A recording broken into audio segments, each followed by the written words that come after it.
আসসালামু আলাইকুম। আজকে আবারও নতুন আরেকটি রেসিপি নিয়ে হাজির হয়ে গেলাম। আজকে আমি সকালের নাস্তায় রুটি পরোটা দিয়ে খাওয়ার মতো দারুণ স্বাদের একটি আলু ভাজি করে দেখাবো ডিম দিয়ে। এটা খেতে ভীষণ মজাদার, না বানালে এর স্বাদ বুঝতে পারবেন না। বানানোর জন্য আমি এখানে মাঝারি সাইজের 3টি আলুকে এভাবে কেটে নিয়েছি। 6টি ডিম নিয়ে নিয়েছি। এবার চুলায় একটি প্যান বসিয়ে তেল দিয়ে দেব, সাথে কিছুটা পেঁয়াজ কুচি দিয়ে দেব। পেঁয়াজটাকে তেলের সাথে একটু ভেজে নেব। স্বাদ মতো লবণ।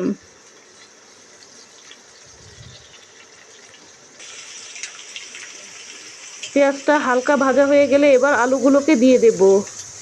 দিয়ে পেঁয়াজটার সাথে একটু নাড়াচাড়া দিয়ে হালকা করে ভেজে নেব।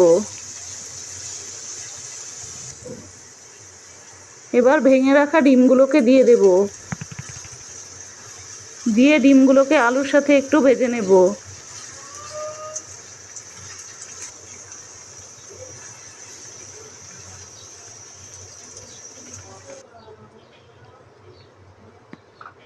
দুইটি মাঝারি সাইজের টমেটোকে আমি এভাবে কেটে নিয়েছি। আধা চা চামচ কালো গোলমরিচের গুঁড়া।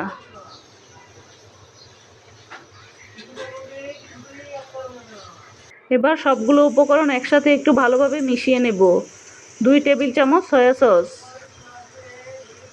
3 টেবিল চামচ টমেটো সস,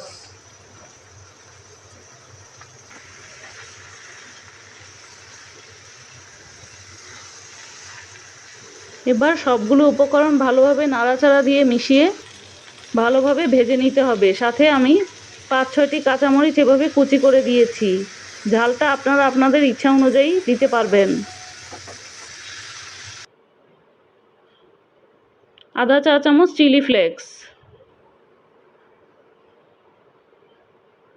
চুলার আঁচ মাঝারি হিটে রেখে ভাজিটাকে আস্তে আস্তে করে ভেজে নিতে হবে। সাথে 1 প্যাকেট ম্যাজিক মশলা আর উপরে কিছুটা ধনিয়া পাতা কুচি।